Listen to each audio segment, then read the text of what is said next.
aquí presentes en el estudio de La Poderosa, buenos días, y especialmente ustedes, queridos hermanos radioescuchas, pues que nos conceden el favor de su atención, ¿verdad? Sí, claro. Muchas gracias. Pues bien, el domingo pasado estuvimos platicando sobre el año de la misericordia.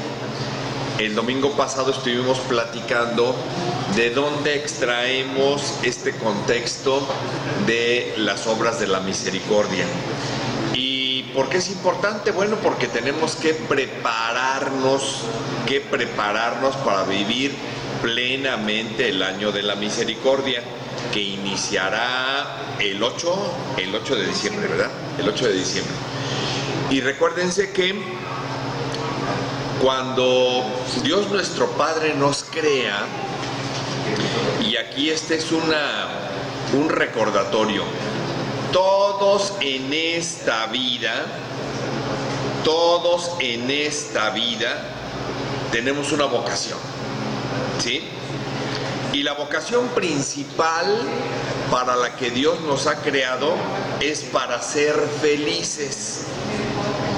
Y decíamos ya en otros programas, la máxima felicidad es conocer, amar y servir a Dios y después verle y gozarle en la otra vida.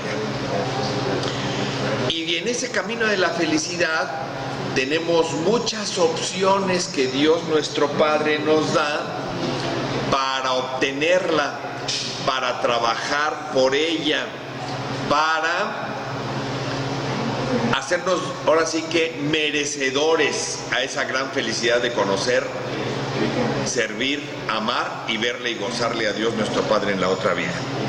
Bueno, pues en este año de la misericordia estamos entrando a una situación donde se hace realidad lo que San Pablo dice: la fe sin obras no vale, ¿sí? Y entonces podemos caer en ese error justificante de muchas personas que dicen: soy creyente pero no practicante. Bueno, pues creyente pero no practicante es como si fueras nada, ¿sí? Y solamente en el momento, bueno, la misericordia de Dios nuestro Padre es tan grande que ante una situación de premura, que ante una situación de arrepentimiento, Él siempre nos tiende la mano para salvarnos. Pero no hay que ser de esos que dejamos hasta que la lumbre nos llegue a los aparejos, hasta que la enfermedad o la premura nos hacen reflexionar, y entonces sí, tratamos de agarrarnos de lo primero que se nos presente, ¿sí? Entonces, si nosotros creemos en las verdades de nuestra fe, pues hay que ir trabajando poco a poco, ¿sí? Para hacernos merecedores de ese gran premio, la felicidad eterna. Este año de la misericordia nos ofrece un sinfín de oportunidades de hacer realidad las verdades de nuestra fe. Y cuando hablamos de las obras de misericordia, antes tenemos que hacer una referencia. Yo recuerdo una homilía de Su Santidad el Papa Francisco que decía muy claramente: el mejor camino para ser feliz es vivir las bienaventuranzas. Y de ahí me quiero referir a que ustedes vayan a su texto bíblico y busquen las bienaventuranzas, pero me voy a permitir mencionar algunas. Dice el texto: bienaventurados los pobres en el espíritu, porque de ellos es el reino de los cielos. Y cuando hablamos de pobreza de espíritu, hablamos que no somos apegados a las cosas materiales. Y entonces cuando tenemos esa pobreza de espíritu y no somos apegados a las cosas materiales, vaya, entendemos mejor que no tenemos que estar apegados a todos esos bienes temporales que nos pueden dificultar la partida tranquila a la otra vida. Bienaventurados los que lloran, porque serán consolados y pueden ser felices. Cuando su santidad nos hace referencia a esta bienaventuranza, quiere decir que cuando nosotros sufrimos, cuando nos angustiamos, cuando llegamos al punto de la impotencia y el llanto, entonces crece en nosotros la posibilidad de comprender una situación similar en nuestro prójimo.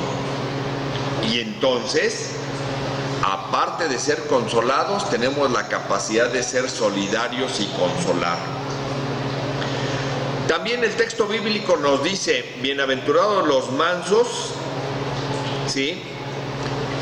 Porque esto implica que trabajemos en la paciencia, porque esto implica que trabajemos en el sufrimiento, porque esto implica que trabajemos en la prudencia, implica que trabajemos en el silencio, implica que vayamos incorporando a nuestro comportamiento una actitud de amabilidad que ahora se conoce como asertividad, cuidar el modo en las relaciones humanas y no querer que todo se haga al tiempo y al modo que nosotros exigimos, porque esto nos convierte en personas atropelladas, en personas irreflexivas, en personas desesperadas, en personas poco confiadas, y obviamente confiamos poco en quienes nos auxilian.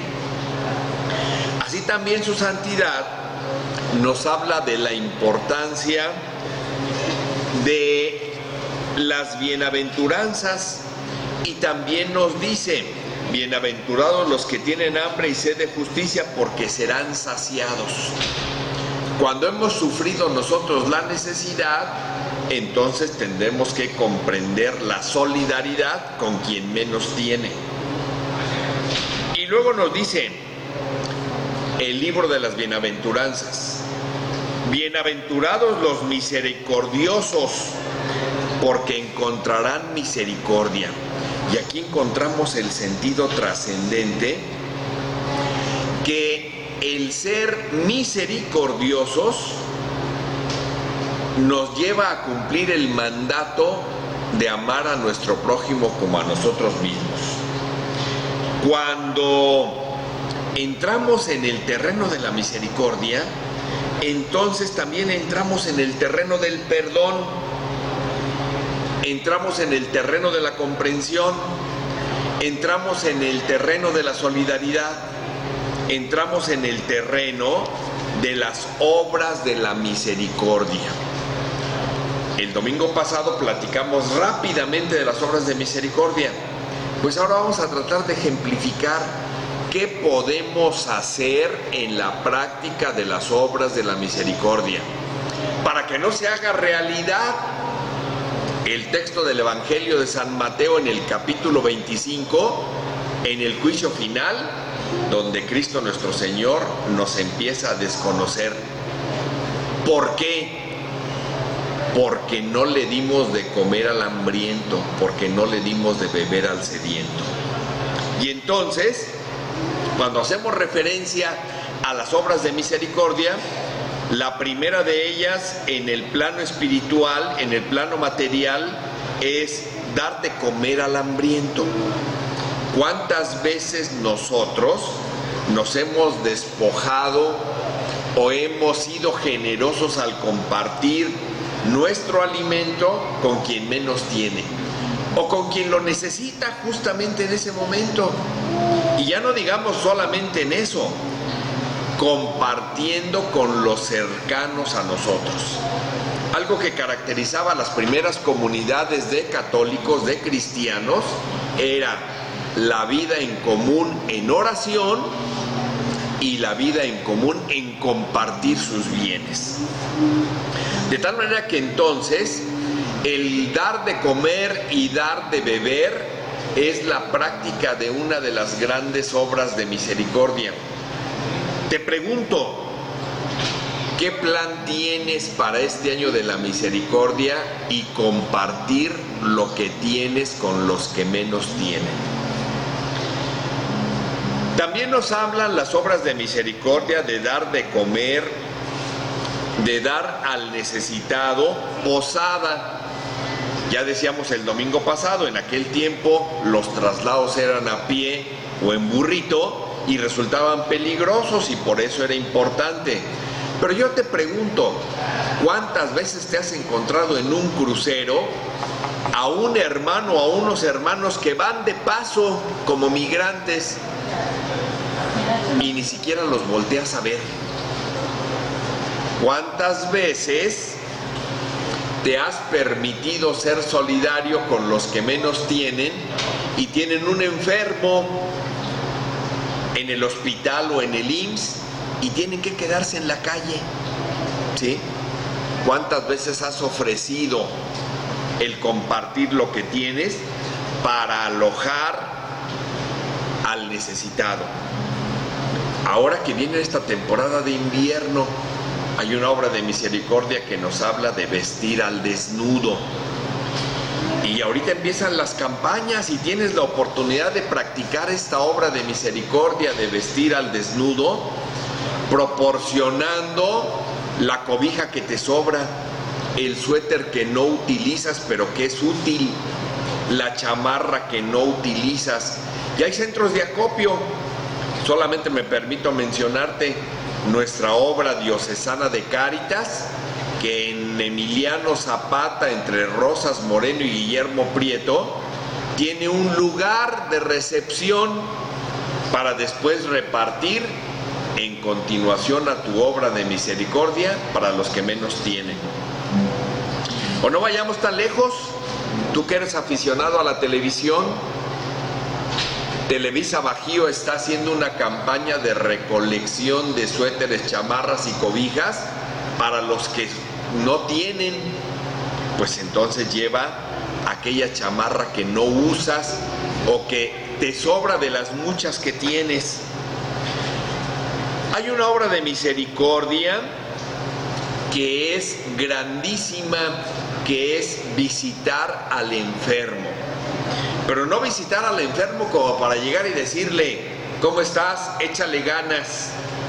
Visitar al enfermo implica el acompañamiento y el ser solidario con su padecimiento. No tienes quien te lleve a consulta, ¿a qué horas te puedo llevar? No tienes quien te cure, ¿a qué horas te puedo curar? No tienes quien te compre la medicina, voy y te la compro.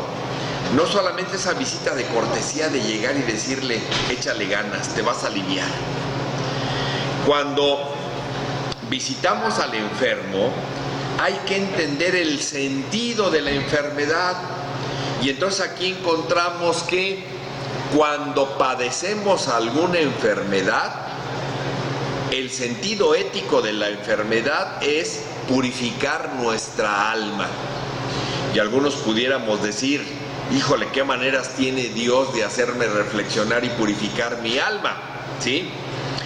Pero dándole un sentido a lo que nos pasa, nos damos cuenta que al visitar al enfermo tenemos que llevarle un mensaje de salvación. El domingo pasado hacía referencia a cómo en la limitación del embarazo de su prima Santa Isabel, cuando la Santísima Virgen llega a visitarla, le da un gozo enorme, pero un gozo más enorme de San Juan en el vientre de su madre, que salta de alegría por la visita. Bueno, cuando nosotros visitemos a nuestros enfermos, con la prudencia por delante, claro, para no tratar de ser impertinentes, ¿sí? Pero con la alegría de visitarlo, de compartir, de escucharlo, de apoyarlo y de darle sentido a su padecimiento, estemos presentes ofreciéndonos en nuestro tiempo y en nuestro esfuerzo para que su enfermedad sea más llevadera, pero ante todo llevando el mensaje evangélico. Dios permite la enfermedad para purificar nuestras almas.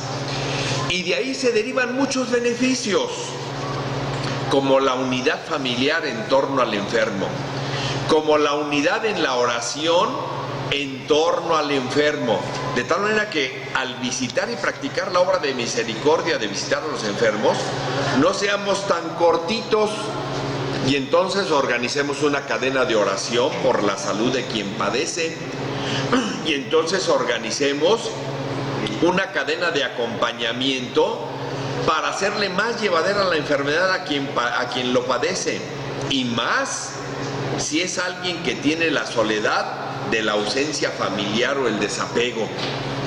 Hay ocasiones en las que existe una gran cantidad de miembros en la familia, pero que no se han preocupado en la generosidad y en el sacrificio y en la solidaridad. Luego entonces, en la práctica de estas obras de misericordia, organicémonos para hacer cadenas de apoyo. Hay dos obras de misericordia que nos pueden costar trabajo, como es el visitar a los presos. Pero hay quien hace una labor de esto. Yo me recuerdo el padre Carmelo del oratorio de San Felipe Neri, creó toda una corriente de solidaridad con los presos, organizándoles su posada, organizándoles las visitas navideñas, organizándoles un regalo para su soledad, un libro que los acompañe. Entonces, bueno, pues imaginémonos y hagamos de nuestra creatividad un buen recurso para visitar a los presos, y la siguiente es enterrar a los muertos. Cuando hablamos de enterrar a los muertos es porque entendemos que el cuerpo que Dios nos dio es el cuerpo donde habita el Espíritu Santo, o sea, es el templo del Espíritu Santo. Nuestro cuerpo lo tenemos que venerar y respetar en razón de que es donde el Espíritu Santo, digámoslo así, hace de las suyas, habita. Y entonces estemos abiertos y siempre pidamos la intervención del Espíritu Santo en nuestro actuar humano cotidiano. Pero entonces, cuando se habla de que la obra de misericordia en este plano espiritual es enterrar a los muertos, estamos hablando de que hay que hacer una corriente favorable por el enterrar dignamente a las personas y no caer en las tentaciones modernistas y ecologistas, ¿sí?, de utilizar las cenizas como composta para ir a alimentar los árboles, esparcirlas en el mar, ir a la montaña y lanzarlas. ¿Por qué? Porque eso le quita dignidad. Y entonces no caigamos en los excesos. Y aquí me voy a permitir compartir una situación chusca. Ustedes sabrán que los neoleoneses, como los de Monterrey, son adictos al trabajo. Y entonces el abuelo de la familia trabajadora y próspera, él decía, como en León el lema es el trabajo todo lo vence, el Señor decía, yo aún después de vivo y morir, muerto quiero seguir trabajando. Y entonces, pues los hijos se metieron en un gran problema, porque el día que falleció el abuelo decía, si su lema era el trabajo todo lo vence y aún después de muerto quiero seguir trabajando, se metieron en la preocupación, bueno, ¿cómo lo vamos a seguir manteniendo trabajando después de muerto? No solamente en la memoria, sino físicamente. Entonces por ahí a un nieto se le ocurrió y dijo, bueno, allí hay un reloj de arena, quitemos de la arena y echemos las cenizas del abuelo para que aún después de muerto siga trabajando. Y ahí tenían al abuelo volteándolo en el reloj de arena. Bueno, no lleguemos a esos extremos. Entendamos que la muerte es el paso trascendente a la vida eterna. Ese paso trascendente necesita de su ceremonia de reconocimiento con el sepulcro digno de los muertos. Este sepulcro digno de los muertos, desde su santidad el Papa Paulo VI, se permite la cremación de los cuerpos, pero tenerlos en una urna y en un lugar que permita el reconocimiento, que permita la veneración y que permita dignamente la permanencia. Entonces, bueno, si no queremos mantener a nuestros muertos en un ataúd y en un cementerio, pues la otra opción que tenemos dignamente es cremarlos y ubicarlos en un nicho, en alguna de nuestras iglesias de preferencia, y periódicamente recordar, pero más que nada, pedir por la eterna salvación de ellos en la oración y recordarles por sus buenas obras. Y que ese recordatorio de sus buenas obras sea parte de la cultura o de la idiosincrasia propia de cada familia. Que hagamos ese reconocimiento a la abuela o el abuelo por lo generoso, por lo entusiasta, por lo trabajador, por lo comprensivo, por todas aquellas virtudes humanas que ayudarán a formar a las nuevas generaciones. Y no solamente quede como alguien que nació, comió, durmió y murió. Bueno, pues entonces estas son las obras de misericordia en el plano espiritual. Analizaremos el próximo domingo las otras 7 obras de misericordia en el plano humano. Pero solamente hay que entender, cuando queremos trabajar nosotros las obras de misericordia, entendamos el ejemplo como la Santa Cruz. ¿Qué son las obras de misericordia? Decíamos el domingo pasado, el travesaño de la cruz. Cuando nosotros queremos practicar las obras de misericordia, necesitamos ubicarnos en el travesaño de la cruz. Pero queriendo practicar las obras de misericordia en el travesaño de la cruz, se puede encontrar en el piso, se puede encontrar en todo lo alto. Y cuando está en todo lo alto, está sostenida por el madero vertical de nuestro Señor Jesucristo. Ese madero vertical es la oración. Ese madero vertical es la confesión. Ese madero vertical es la comunión. De tal manera que cuando practiquemos las obras de misericordia, pongámonos en presencia de Dios nuestro Padre y por economía espiritual aprovechemos los grandes beneficios de conservar su amistad vía la frecuencia de los sacramentos, y entonces tendrá más contundencia las obras de la misericordia, porque de otra manera podemos quedar como personas altruistas y no como católicos y cristianos solidarios que aman a su prójimo como a sí mismo, pero con la fuerza que nace del corazón porque tenemos a Cristo con nosotros. De tal manera que entonces hagamos realidad lo que San Pablo nos dice: la fe sin obras no vale, y las mejores obras son las obras de misericordia. Y hagamos todo esto ¿para qué? Para que el mundo crea.